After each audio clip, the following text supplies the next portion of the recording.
नमस्कार। जन उत्तराखंड में आप सभी का स्वागत है। मैं हूं प्रभात। सबसे पहले नजर हेडलाइंस पर।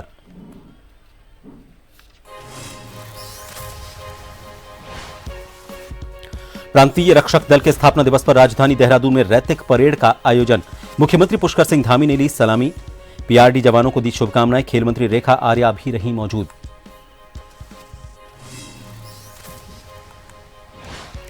मानव वन्यजीव संघर्ष रोकने को सीएम धामी सख्त। घटना की सूचना पर 30 मिनट में वन विभाग की टीम को मौके पर पहुंचने के निर्देश। हटाए गए पौड़ी के डीएफओ। स्कूली बच्चों को मिलेगी एस्कॉर्ट सुविधा।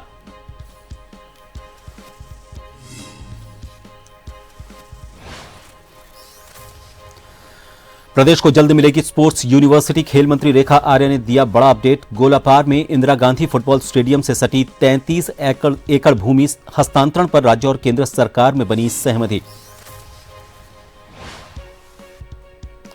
वोट चोर गद्दी छोड़ रैली को लेकर कांग्रेस का प्रदेश भर में बैठकों का दौर। पर्वतीय और मैदानी जिलों पर विशेष जोर। केंद्र सरकार की नीतियों के विरोध और संगठन मजबूती का मंच बनेगी रैली।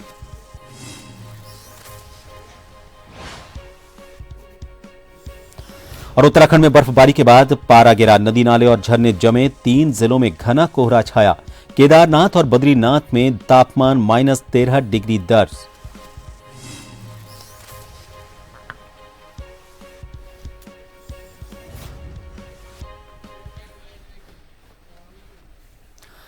उत्तराखंड के मुख्यमंत्री पुष्कर सिंह धामी ने प्रांतीय रक्षक दल की स्थापना दिवस के मौके पर आयोजित रैतिक परेड की सलामी ली और पीआरडी जवानों को शुभकामनाएं दी। सीएम धामी ने कहा कि पीआरडी जवानों का भी काफी महत्वपूर्ण योगदान रहता है। आज के दिन में सभी पीआरडी जवानों को शुभकामनाएं देता हूं। प्रांतीय रक्षक दल के स्थापना दिवस पर राजधानी देहरादून में आयोजित रैतिक परेड में प्रदेश की खेल मंत्री रेखा आर्या भी मौजूद रहीं। आपको बता दें कि पीआरडी जवान प्राकृतिक आपदाओं जैसे कि बाढ़, भूकंप और भूस्खलन के दौरान राहत और बचाव कार्यों में महत्वपूर्ण भूमिका निभाते हैं। इसके अलावा पीआरडी जवानों को सैन्य बलों की सहायता के लिए भी तैनात किया जा सकता है, खासकर आपातकालीन परिस्थितियों में।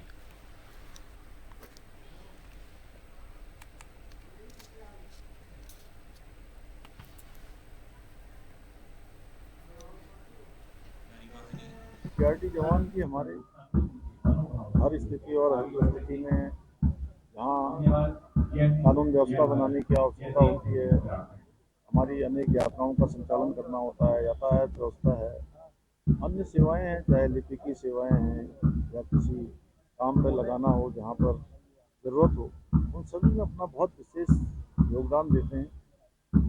इसलिए इनका प्रोत्साहन होना चाहिए, अच्छी व्यवस्था इनके लिए भी होनी चाहिए। मुख्यमंत्री पुष्कर सिंह धामी ने वन विभाग की समीक्षा बैठक में मानव वन्यजीव संघर्ष रोकने के लिए कड़े निर्देश दिए। उन्होंने कहा कि किसी भी घटना की सूचना मिलते ही 30 मिनट में वन विभाग की टीम मौके पर पहुंचे। पौड़ी में बढ़ती घटनाओं को देखते हुए वहां के डीएफओ को तुरंत हटाने के निर्देश दिए गए हैं। सीएम ने निर्देश दिया कि खतरे वाले क्षेत्रों में स्कूली बच्चों को घर और स्कूल तक एस्कॉर्ट सुविधा दी जाए। प्रभावित परिवारों की आजीविका सुरक्षा के लिए नई नीति 2 सप्ताह में तैयार करने को भी कहा गया है।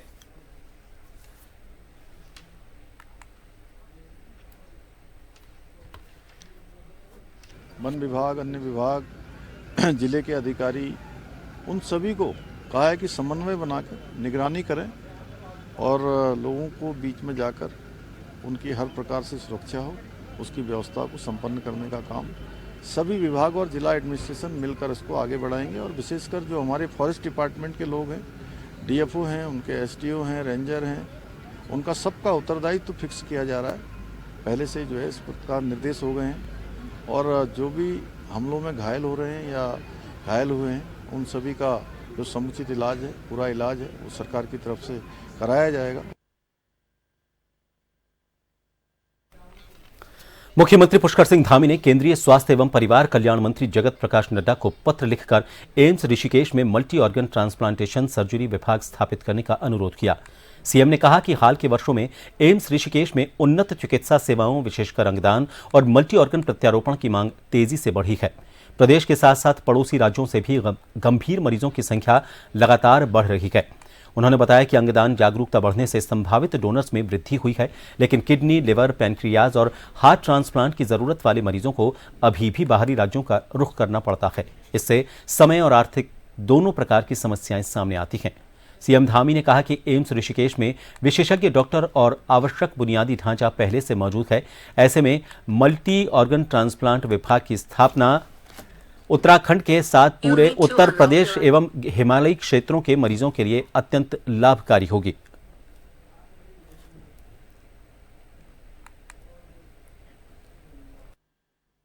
हमारे यहाँ पर सेंटर जो बनाए जाने हैं, जिसकी एम्स में अभी हमको उन सेवाओं की आवश्यकता है, उसके लिए मैंने माननीय केंद्रीय मंत्री जगत प्रकाश नड्डा जी से अनुरोध किया है राज्य की तरफ से कि उसको यहाँ पर संचालित कर दिया जाए, जिससे कि हमारे लोगों को उन सेवाओं के लिए कहीं बाहर न जाना पड़े, उनको यही सेवाएं यहीं ऋषिकेश एम्स में ही उपलब्ध हो जाए। उत्तराखंड की खेल मंत्री रेखा आर्या ने राज्य की बहुप्रतीक्षित स्पोर्ट्स यूनिवर्सिटी को लेकर एक बड़ा अपडेट दिया। मंत्री ने बताया कि गोलापार में लगभग 33 एकड़ भूमि को जो इंदिरा गांधी फुटबॉल स्टेडियम से सटी हुई है, उसके हस्तांतरण को लेकर राज्य और केंद्र सरकार के बीच सैद्धांतिक सहमति बन गई है। उन्होंने कहा कि बहुत जल्द ये भूमि खेल विभाग के नाम हस्तांतरित कर दी जाएगी। रेखा आर्य ने विश्वास जताया कि वर्ष 2026 तक भूमि पूजन से लेकर कक्षाओं के संचालन तक की प्रक्रिया शुरू कर दी जाएगी। उनके अनुसार स्पोर्ट्स यूनिवर्सिटी जल्द ही उत्तराखंड को समर्पित कर दी जाएगी, जिससे राज्य के खिलाड़ियों के लिए एक बड़े संस्थागत बदलाव का रास्ता खुलेगा।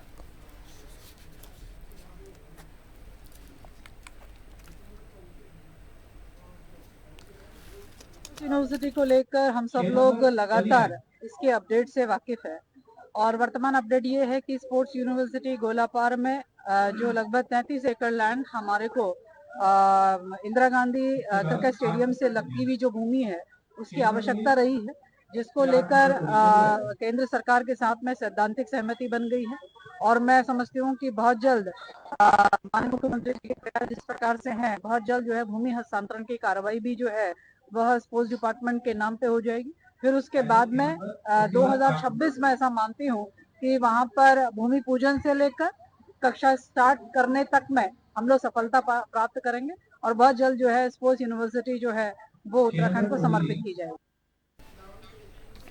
जिला कांग्रेस कमेटी रुड़की की ओर से वोट चोर गद्दी छोड़ की 14 दिसंबर को प्रस्तावित रैली की तैयारी को लेकर आज शहर के एक होटल में महत्वपूर्ण बैठक आयोजित की गई।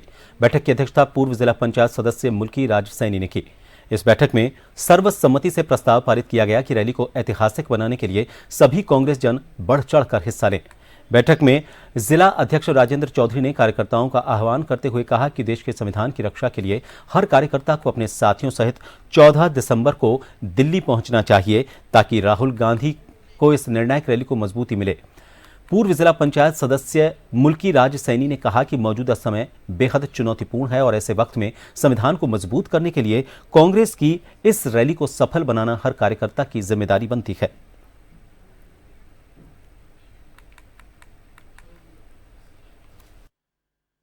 जो है वो तमाम कांग्रेस के साथियों को बुला के आगामी 14 दिसंबर की जो रैली है वोट चोर गद्दी छोड़, उसके उपलक्ष्य में बुलाई गई और रुड़की से 500 से ज्यादा लोग जाएंगे। तमाम कांग्रेस के साथी एकजुट हैं और संविधान बचाने के लिए कांग्रेस के लोग, देश को बचाने के लिए कांग्रेस के लोग दिलो जान से प्रयास करें। कांग्रेस के जो वरिष्ठ लोग हैं उन्होंने आपके बीच में जो हमारे राष्ट्रीय लीडर राहुल गांधी जी हैं, उनके द्वारा जो दिल्ली में रैली रखी गई है उसके बारे में सब कुछ बताया और ये बताया कि वहां पर अधिक से अधिक जनता हम लेकर के जाएंगे और उसके लिए जो है बसों की और गाड़ियों की व्यवस्था की गई। भारतीय किसान यूनियन तोमर के राष्ट्रीय अध्यक्ष चौधरी संजीव तोमर ने 13 दिसंबर को देहरादून में होने वाली महापंचायत की तैयारियों को अंतिम रूप दे दिया है। भगवानपुर तहसील क्षेत्र अंतर्गत गांव तेलपुरा स्थित प्रदेश अध्यक्ष भूपेंद्र चौहान के फार्म हाउस पर हुई बैठक में चौधरी तोमर ने पदाधिकारियों को महापंचायत के लिए दिशा निर्देश दिए। प्रशासन को राष्ट्रीय अध्यक्ष चौधरी संजीव तोमर ने मीडिया से रूबरू होते हुए चेतावनी देते हुए देहरादून प्रशासन पर घोर लापरवाही का आरोप लगाया। संगठन पिछले लगभग 2 महीने से मुख्यमंत्री से मिलने के लिए देहरादून के डीएम, नगर मजिस्ट्रेट और पुलिस डीजी को सूचना पत्र दे चुका है। स्थानीय प्रशासन को भी इस संबंध में सूचित किया गया था, लेकिन अभी तक मुख्यमंत्री से मुलाकात नहीं करवाई गई। चौधरी संजीव तोमर ने बताया कि मुख्यमंत्री को सौंपे जाने वाले ज्ञापन में किसानों की लगभग 24 से 25 मांगें शामिल होंगी।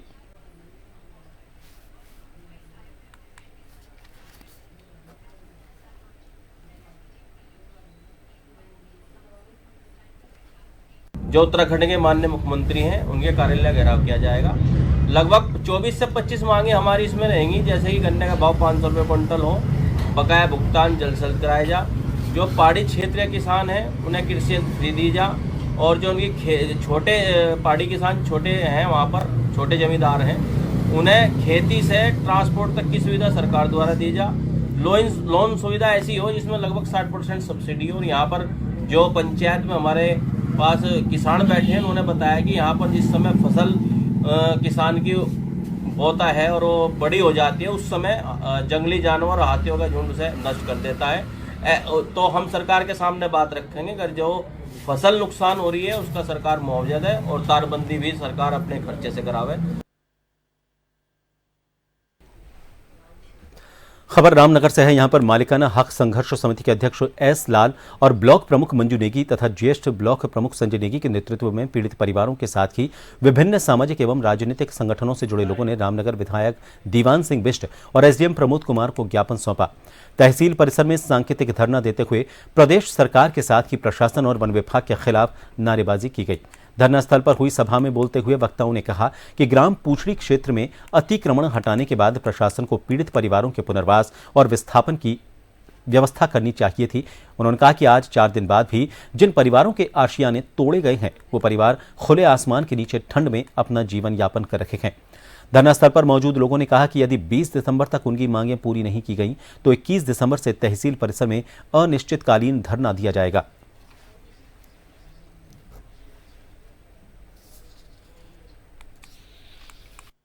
आज प्रशासन से अनुरोध करने आए हैं, जिनके घरों को उजाड़ दिया गया है उनका पुनर्वास किया जाए, उनको कहीं न कहीं जगह दी जाए, उनको या तो विस्थापन करें या वहीं उनको पुनर्वासित कर दिया जाए। ये हम इस मांग को लेकर के ज्ञापन हम अपने उप जिला अधिकारी महोदय को यहाँ देने आए। इससे पहले हमने अभी माननीय विधायक जी को भी अपना ज्ञापन दिया, उनसे भी अनुरोध किया कि जिन परिवारों को हटा दिया गया है, जिनके पास कहीं भी रहने की जगह नहीं है, स्वच्छ पानी की जगह नहीं है, खुले रातों में खुले आसमान के नीचे ये ठंडी रातों में अपने बच्चों के साथ वहाँ पर रह रहे हैं, अलाव जला करके उनकी पीड़ा को समझते हुए मानवीय संवेदना को ध्यान में रख करके उन लोगों को कहीं न कहीं पुनर्वास किया जाना। देखिए, विगत दिनों शासन प्रशासन द्वारा पूछड़ी में जो बुलडोजर की कार्रवाई की गई है उसमें जो है देख रहे होंगे अब सैकड़ों लोग जो है बेघर हो चुके हैं और रात को रहने के लिए भी उनके पास जगह नहीं है। भूखे प्यासे उनके छोटे छोटे बच्चे भूखे प्यासे हैं, जो एक बहुत मार्मिक सा माहौल लग रहा है। कल हम लोग प्रमुख जी और हम पंचायत प्रतिनिधि वहाँ सब लोग उन लोगों से मिलने गए थे और उनका दुख देखकर बिल्कुल रहा नहीं गया। हमने सरकार से मांग की है कि इन लोगों का पुनर्वास किया जाए और पुनर्वास में अगर समय लगता है तो जब तक जाड़े हैं, जाड़े के समय तक जिन लोगों के पास कहीं भी रहने के लिए घर नहीं है, मकान नहीं है, रिश्तेदारी में नहीं जा सकते या किराए में मकान लेने के लिए पैसा नहीं है उनके पास देने के लिए, तो ऐसे लोगों का पुनर्वास किया जाए, उन लोगों को रहने के लिए जगह दी जाए, ये मांग हमने की है। फिलहाल एक ब्रेक के लिए रुकेंगे, आप बने रहिए जन टीवी पर।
राजनीति के चक्रव्यूह के सियासी वीर, अपराध के अंधेरे की स्याह तस्वीर, मैदान में पसीना बहाते खेल के सितारे,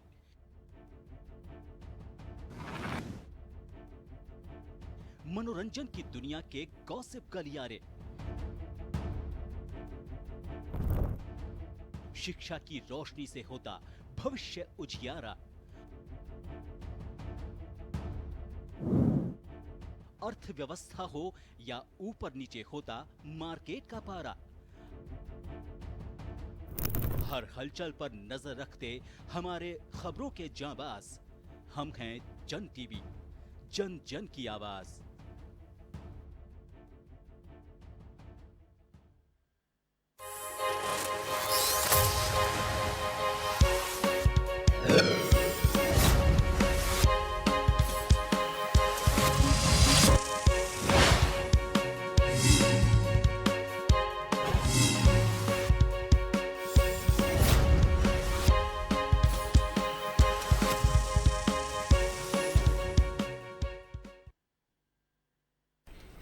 ब्रेक के बाद एक बार फिर आप सभी का स्वागत है। रामनगर के पीरूमदारा क्षेत्र में चोरों के हौसले एक बार फिर बुलंद नजर आए। यहां पर चोरों ने एक बंद घर का ताला तोड़कर न सिर्फ लाखों रुपए के आभूषण और नकदी पर हाथ साफ कर दिया, बल्कि घर में रखी मिठाई भी आराम से खा गए। ये घटना टांडा मल्लू निवासी रमेश सोयाल के घर में घटी है, जिसके बाद से पूरे परिवार का रो रो कर बुरा हाल है। घटना की जानकारी मिलते ही पीरूमदारा चौकी इंचार्ज के निर्देश पर पुलिस टीम मौके पर पहुंची। घर का निरीक्षण कर आवश्यक साक्ष्य जुटाए। चौकी इंचार्ज बिष्ट ने बताया कि चोरी की शिकायत दर्ज कर ली गई है और पुलिस हर पहलू से मामले की जांच कर रही है।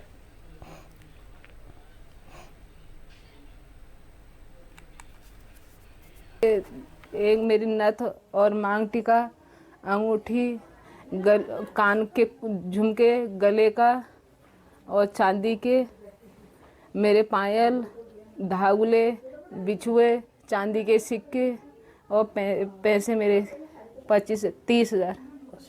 क्या हुआ, कहाँ गए थे आप? हम शादी में गए थे, मेरे भाई की शादी थी। पता चला गया? हम शाम को गए थे 7:30 बजे करीबन, और सुबह जब ये आए 6 बजे तब इन्होंने देखा अंदर का कुंडा तोड़ रखा है, बाहर का ताला तोड़ रखा है, ताला भी ले गए। 14 दिसंबर को दिल्ली के रामलीला मैदान में कांग्रेस वोट चोर गद्दी छोड़ महारैली करेगी, जिसे लेकर चकराता, विकासनगर और सहसपुर विधानसभा क्षेत्रों के वरिष्ठ पदाधिकारियों और कार्यकर्ताओं की बैठक हुई। विधायक प्रीतम सिंह, पूर्व कैबिनेट मंत्री नव प्रभात और प्रदेश कांग्रेस कमेटी के उपाध्यक्ष आर्येंद्र शर्मा की मौजूदगी में महारैली की रणनीति पर विस्तृत चर्चा हुई। नेताओं ने कहा कि केंद्र सरकार चुनावी प्रक्रिया को कमजोर कर रही है और मतदाता सूची में कथित रूप से हेरफेर हो रही है। बैठक में फैसला लिया गया कि पचवा दून से बड़ी संख्या में कार्यकर्ता दिल्ली रैली में शामिल होंगे।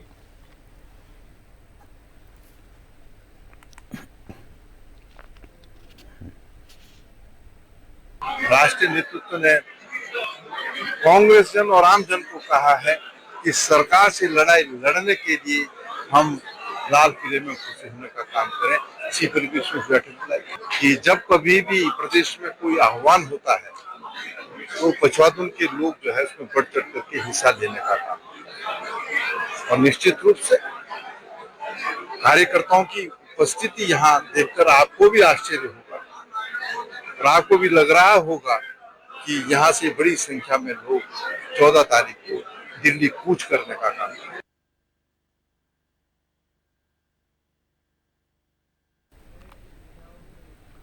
देहरादून जिलाधिकारी सविन बंसल ने ऋषि पर्णा सभागार में मुख्यमंत्री घोषणाओं की विभागवार समीक्षा ली। इसमें डीएम ने सभी विभागों द्वारा घोषणाओं पर की गई प्रगति की विस्तृत जानकारी दी और लंबित मामलों को निर्धारित समय सीमा में पूरा करने के निर्देश दिए। जिलाधिकारी ने अधिकारियों से स्पष्ट रूप से कहा कि मुख्यमंत्री की घोषणाएं प्राथमिकता वाले काम हैं, इसलिए किसी भी स्तर पर लापरवाही बर्दाश्त नहीं की जाएगी। उन्होंने विभागवार प्रस्तुतियों का अवलोकन करते हुए धीमी गति से चल रहे कामों पर नाराजगी जताई और संबंधित अधिकारियों को तत्काल सुधार के निर्देश दिए। समीक्षा के दौरान आवास, एमडीडीए, नगर निगम, खेल, युवा कल्याण विभागों में भूमि चयन समस्या के कारण लंबित घोषणाओं पर जिलाधिकारी ने निर्देश दिए कि संबंधित एसडीएम के साथ समन्वय करते हुए समस्या का जल्द समाधान किया जाए।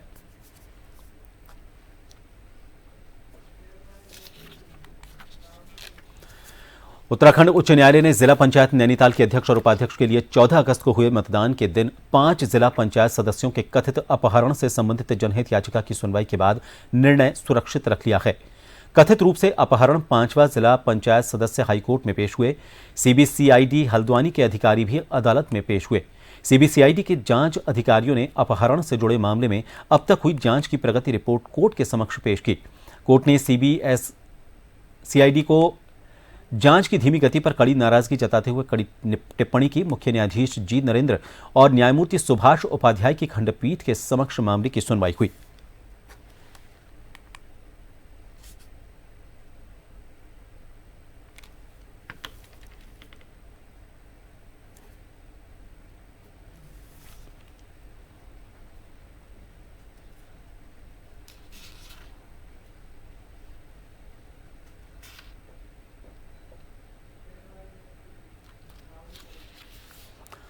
हरिद्वार में जिलाधिकारी के सख्त निर्देश पर परिवहन विभाग ने आज मॉर्निंग चेकिंग में बड़ा एक्शन लिया। नेहा झा, सहायक संभागीय परिवहन अधिकारी, ने बताया कि चेकिंग के दौरान एक कार कैरियर वाहन को रोका गया। देखने में गाड़ी कार कैरियर थी, लेकिन जब आरसी खंगाली गई तो उसमें ट्रक क्लोज्ड बॉडी दर्ज मिली। दस्तावेजों की इस गड़बड़ी ने पूरे खेल का भंडाफोड़ कर दिया। तुरंत वाहन को सीज कर दिया गया। वहीं संभागीय निरीक्षक इसकी विस्तृत जांच करेंगे। रिपोर्ट आने के बाद ही तय होगा कि वाहन रिलीज होगा या नहीं। नेहा झा ने स्पष्ट चेतावनी दी कि जिलाधिकारी के निर्देश पर चल रहा यह अभियान लगातार और तेजी से जारी रहेगा। जिलाधिकारी महोदय के निर्देशों के क्रम में हम लगातार प्रवर्तन कार्यवाही कर रहे हैं। आज ये मॉर्निंग चेकिंग के दौरान हमने इस वाहन को रोका, तो वाहन चूंकि आपको दिखाई दे रहा है वाहन कार कैरियर है, लेकिन इसकी आरसी में जो बॉडी टाइप निकला वो ट्रक क्लोज्ड बॉडी निकला, इसीलिए हमने इस वाहन को सीज किया है। अब संभागीय निरीक्षक के द्वारा इसका निरीक्षण किया जाएगा, उनकी रिपोर्ट भेजी जाएगी, उसके बाद हम इस गाड़ी को रिलीज करेंगे। चमोली में राज्यस्तरीय 20 सूत्री कार्यक्रम एवं कार्यान्वयन समिति की समीक्षा बैठक उपाध्यक्ष ज्योति प्रसाद गैरोला की अध्यक्षता में हुई। बैठक में विभिन्न विभागों द्वारा 20 सूत्री कार्यक्रम के अंतर्गत संचालित योजनाओं और कार्यक्रमों की प्रगति रिपोर्ट प्रस्तुत की गई। उपाध्यक्ष गैरोला ने विभागवार उपलब्धियों की विस्तार से समीक्षा करते हुए अधिकारियों को निर्धारित लक्ष्य के अनुसार काम करने और सभी योजनाओं के प्रभावी क्रियान्वयन को प्राथमिकता देने के साथ साथ कामों में नवाचार लाने के निर्देश दिए।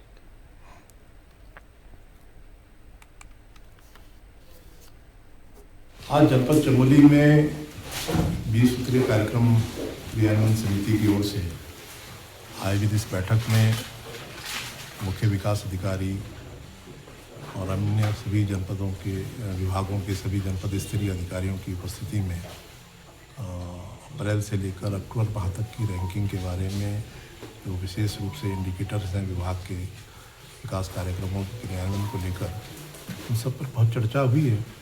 जहाँ पर हम थोड़ा कमज़ोर हैं वो कैसे ठीक किया जा सकता है, जहाँ पर हम ठीक हैं उनको और लगातार ठीक कैसे मेंटेन किया जा सकता है, इन सभी बातों पर, कुछ कठिनाइयों के बारे में, कुछ टारगेटेड को लेकर कुछ विसंगतियाँ हैं उनके बारे में, तमाम विषयों पर चर्चा हुई। बहुत अच्छे वातावरण में यह चर्चा हुई है। फिलहाल के लिए इस बुलेटिन में इतना ही। नमस्कार।